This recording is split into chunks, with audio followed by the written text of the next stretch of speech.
Xin chào tất cả các bạn. Lâu rồi mình cũng chả làm video. Hôm nay mình sẽ giới thiệu một cái game mới. Cái game này cũng ít người làm. Tasty Blue là màu xanh ngon ngon. Xanh. Rồi bên cạnh mình đây là em mình, em gái mình cái này.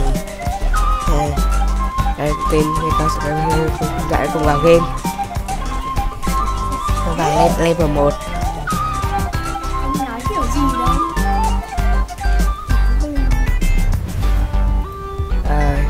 Mình làm con cá vàng, mình vừa mới được mua. Đây là ở dưới nước này. Bờ lên bờ. Có chủ thả thức ăn, có chủ thả thức ăn. Cạp. Cạp. Cái này sau này khó điều khiển đấy nhỉ. Cạp. Cạp. Mới dài có 1 cm thôi. Khó điều khiển quá. Không hệ con trò chuột.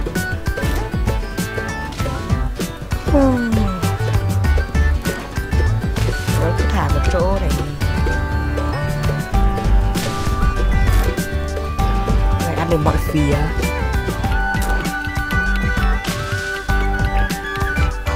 Chả lắm thức ăn thế này. Sắp dài gấp đôi chiều dài ban đầu rồi.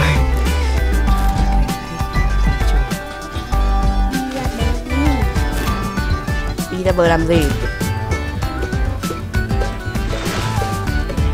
Mình chưa đủ để cho được cao. Cút ra ngoài chỗ này. Mình cá đẹp hi.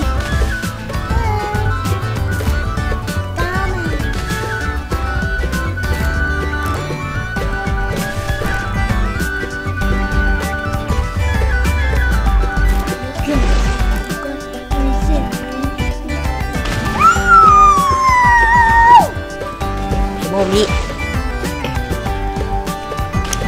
Chơi nhảy đủ cao nữa. Sao này khó di chuyển đấy nhở?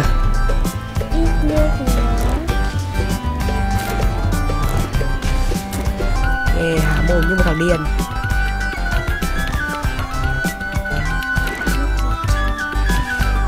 Cạp ý. Thôi đi vào bờ đi ra khỏi này. Chưa nhảy đủ cơ mà.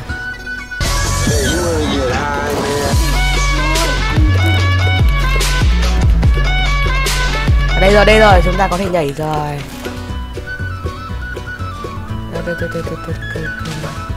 Đây em về. Yeah. Cút ra khỏi cái bể cá chật hẹp đấy thôi. Để ra biển khơi như những thằng đàn ông thực thụ. Khó di chuyển quá. Lết.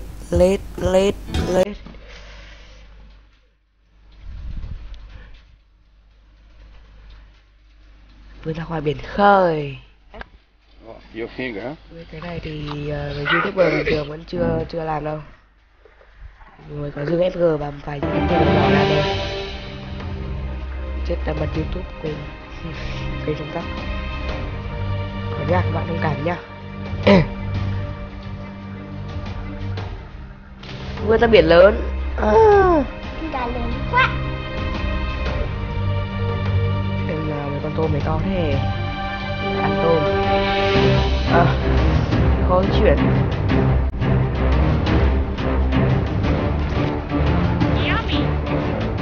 Yummy.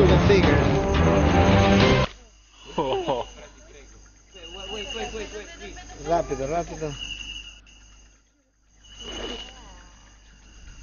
¿Ya? Ăn tôm.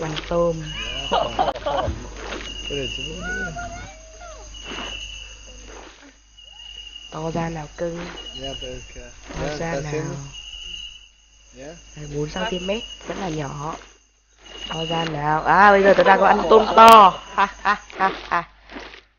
Ở đây cắn quét. Gánh tim. Sau khi chơi trò này mình kết luận cá vàng là loài ăn tạp. Đến cắn một nhé.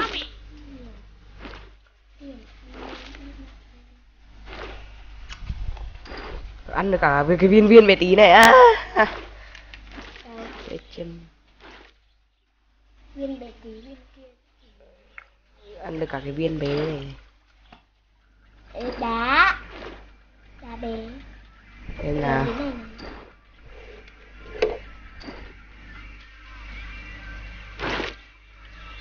Vẫn chưa ăn được con cá này à? To ra là phê chim rồi. Vẫn chưa ăn được.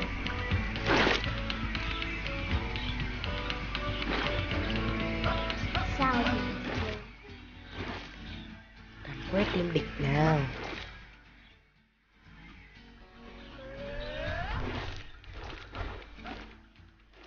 Ăn mấy con to to này mình phê chim nhá.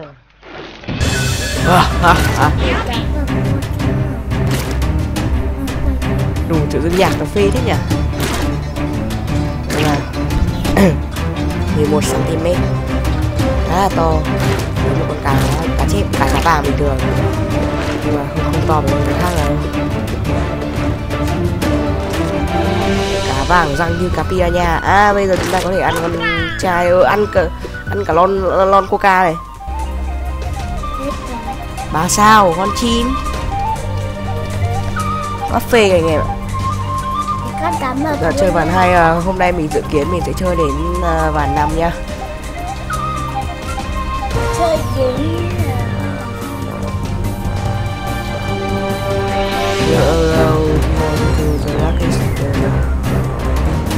cái mũi tên nó sẽ chỉ vào những cái con to nhất mà bạn có thể ăn. Cái con to này phê chim lắm rồi. Ăn chạm vào con này sao nhỉ? Không sao. Thôi. Giờ con trai không? Cảm ơn các bạn đã xem video trên kênh của chúng tôi. Hẹn gặp lại các bạn trong những video tiếp theo. YouTube và nhớ hãy bấm nút đăng ký để không bỏ lỡ một các video hay nhất trên kênh của chúng tôi. Bây giờ mà mình out ra ngoài thì hên thì quay phim clip này sẽ ngừng mất thôi. Mình cứ để đấy ra, các bạn thông cảm cho mình nhá. Cạp ngon chim. Cà phê. Vừa nãy mình bé hơn vừa nãy sao? Mình có 8 cm. Ok. Ăn sò. Hút sò. Quê to, phát to, phê chim. Xem. Không có mũi tên, chả biết nên đi đâu ăn nữa. Kể ăn mấy con tôm này vậy. And say we're children. I mean, I got to be honest. To me, it sounds like a story. It sounds like a myth. It sounds like a Bigfoot rather than something like a fish. It's not unheard of for a fish to attack humans. There are stories of predatory fish like piranha and Amazon catfish biting people. Ít ăn quá rồi. Chịu luôn. You know, in some ways, that story it created món mặt nước hay mà ở questions than it đây did cái answers. trên. We head to a spot where the victim was not a man, but a 450-kilogram buffalo. Ăn cao su rồi. But to get there, I have to run another Class 4 rapid.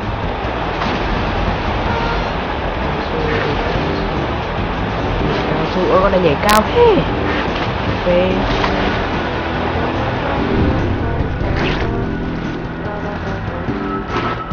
Ăn cả lon bia chứ lại ăn lon coca.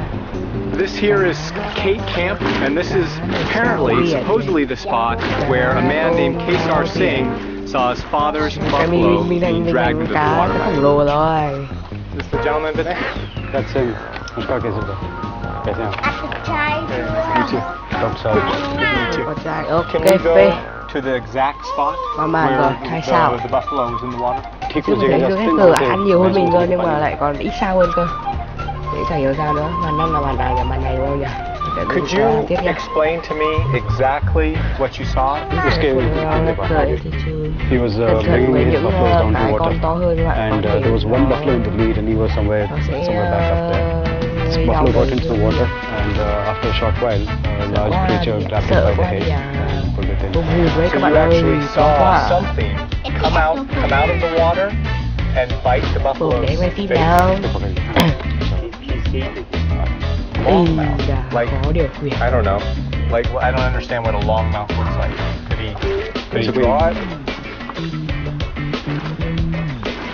tôm to này mình cứ ăn được, kiểu ăn bằng cơ thể mình luôn buffalo do when this creature grabbed onto it? While the buffalo was still upright, it was struggling, and after Thì chạm vào đầu nó thì mình mới chết. it turned it upside down, it stopped struggling and then it disappeared completely. So the creature rolled with the buffalo. Mình quen về cái cách điều khiển của cái này rồi. I'm not Đáng lẽ sau buying này this nó story, mất phí. but I'm staying open-minded to continue my investigation. So how big would the gooch have to be to take a person? Well, the gooch have been recorded at up to 300 kilos. Thanh máu mình đâu. That's about 650 pounds. Ở trên kia. I've seen a 650-pound Mekong giant catfish, and that fish it has roughly the same dimensions. Yeah, body structure, roughly. I mean, it's a very beefy fish.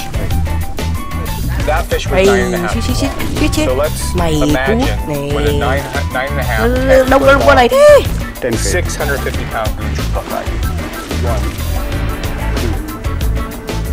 Đây rồi, anh không sợ bố con thằng nào hết nhá. Mấy thằng vừa nãy ăn anh đâu rồi, ra đây anh cân. Khạp. Ra đây anh cân tim nào. Dừng gạch tim nào. Do you think a fish this size could fit someone my size in its mouth? I think the mouth would probably vài học be xương máu wide. đừng cho cá vàng ăn But quá whether or nhiều. not I could actually fit, Cá vàng ăn quá nhiều nó sẽ nhảy ra ngoài, nó sẽ I'm not sure about that. du ngoạn giang hồ. Vinay believes the goonch could be a man-eater. What do you think? You actually do, and it's got so much of space in front of your head. Cái đấy mà ăn tàu bây This is giờ what it ăn feels hết like being a goonch. Yep. cái tim nha. Wouldn't have to eat for a while after me. Definitely not. 3 sao luôn. Bây giờ mình biết rồi, thời gian ăn càng nhanh thì nó sẽ càng nhiều sao các bạn ạ. Chắc là dưới FG làm lâu quá.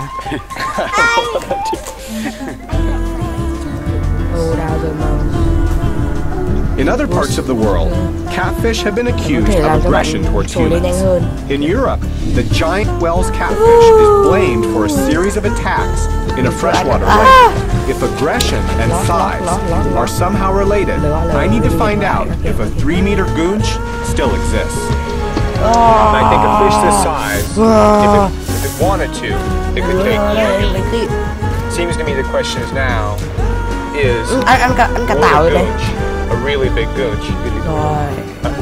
Chuột. Con chuột. Now I want to see this fish for myself and find out if it's truly a man-eater. Nhưng mình chưa bật chuột đây. Bật hiện chuột đây rồi các bạn có thể không thấy. We've come to India's Kali River in April. Cạp được một con. After the long winter, the goonch should be feeding. I want to try fishing for one to get a sense for whether or not the goonch is aggressive enough to attack a grown man. Hai câu. We fished the river for days, but there's no sign of goonch. Bây giờ mình thấy dễ dàng di chuyển hơn, mình có thể solo với con chuột ở dưới màn hình. Rồi ấy này có ăn được mình. Ao. Này ăn được mình. We didn't have any luck today, during the day, so we're going to give night fishing a try. Hopefully the goonch start feeding more actively at night, start moving a little bit, find our bait. We have some small bait fish, about 3 or 4 inches long, that we're going to try using as bait. They're the common species that are found here in the river, so hopefully these are the fish that the goonch are using. Might be a little bit small for a big goonch, but you never know. Do you think that goonch behave like some other species of catfish that do move around a little bit more at night, become more active? You can hear them thrashing around in the shallows hunting at night, and we have caught fish from there. If they're not much here, they will feed at night. Maybe I'll get lucky. I've cast it out to a relatively shallow area. The bait should be sitting on the bottom, and I've tightened the drag on my reel pretty tight so that if a goonch does take the bait, hopefully this... Mình bị diss ra ngoài.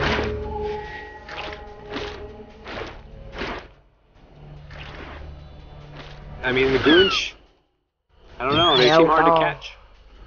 It's not real fast fishing. I don't know. I don't know if I'm doing something wrong or if there just aren't any goonch in this stretch or just not hungry. It's really hard to know what the fish are doing. This water is turbid, it's pitch black out here. It's just without catching a fish, it's just really hard to know. It's really hard to know what's going on. I'm giving up for the night. It worries me that so far I haven't seen any sign of goonch at all. It seems like these fish are even more rare than I thought, at any size.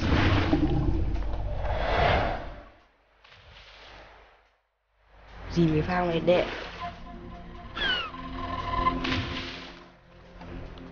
Cái này có cái gì mới không nhở? Bắt đầu để chán rồi đấy. We keep moving along the river. And Vinay shows me how a goonch might develop a taste for exotic flesh. How do you think that cow ended up in the river? Probably fell from a cliff. I go. People, they can fall off these cliffs. If they fall Con hàng người. then they probably get washed away. Ouch! But if the fall is somewhat blocked by the banks along here, they get stuck. Nó dồn mình. I mean, a pool like this, a pool this big, I would think could be home to a pretty big goonch. And we saw half a cow behind us. That's a good food source. Definitely. I don't see anything biting on it right now.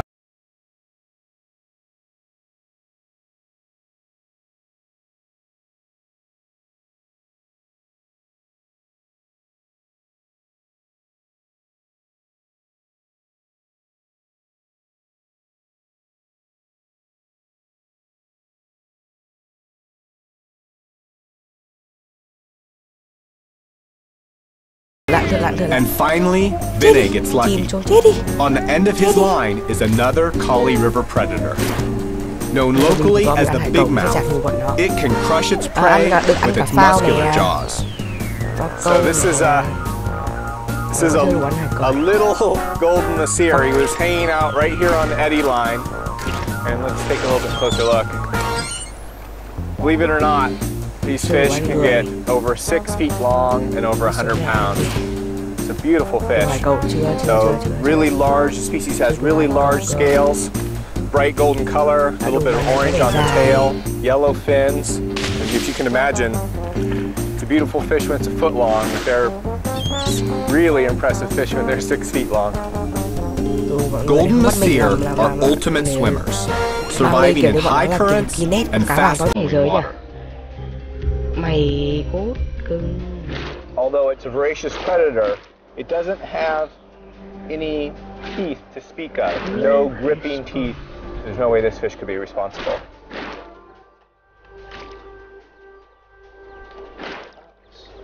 Gonna release him now. Đây rồi, anh sẽ trả thù bọn chúng với tội vừa nãy để bọn chúng ăn anh. Nasir eat both plants and animals. And they're one of the goonch's main food sources. Mắc nguy hiểm. Vinay shows me how goonch could develop an appetite for something far outside its normal diet of nasir and carp. How they might see humans as food. Vinay and I have just come across a funeral ceremony. Some locals just brought down a dead body. I know that nasir eat meat, so it's not surprising to see them near the funeral pyre.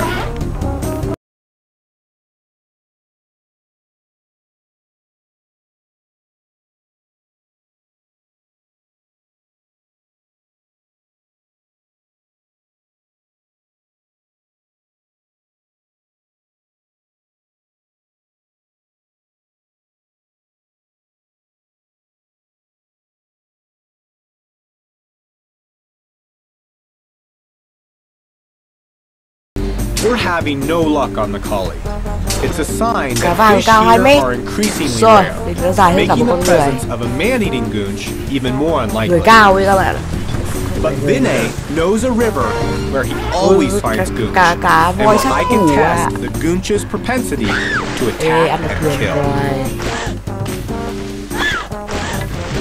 Vinay and I head to one of India's natural wonders, đừng ăn em anh ơi, đừng ăn em anh ơi, anh.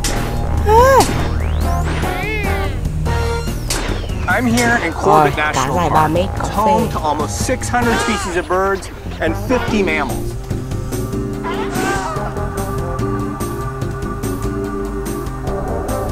But I'm not here to look for birds or to find tigers. I'm here to see a goonch. The best place to find goonch is in the Ramganga River, which cuts through the park. The Ramganga is spring-fed, which means its waters are calm and crystal clear. Perfect goonch spotting territory. And there's a strict no fishing policy. The fish here are protected. So now I'm above one of the pools that's protected, and I can tell you right now, it is a fish paradise. It looks like an aquarium. I can see hundreds of fish. Mashir, some of which are bigger than my arm, probably 40 or 50 pounds.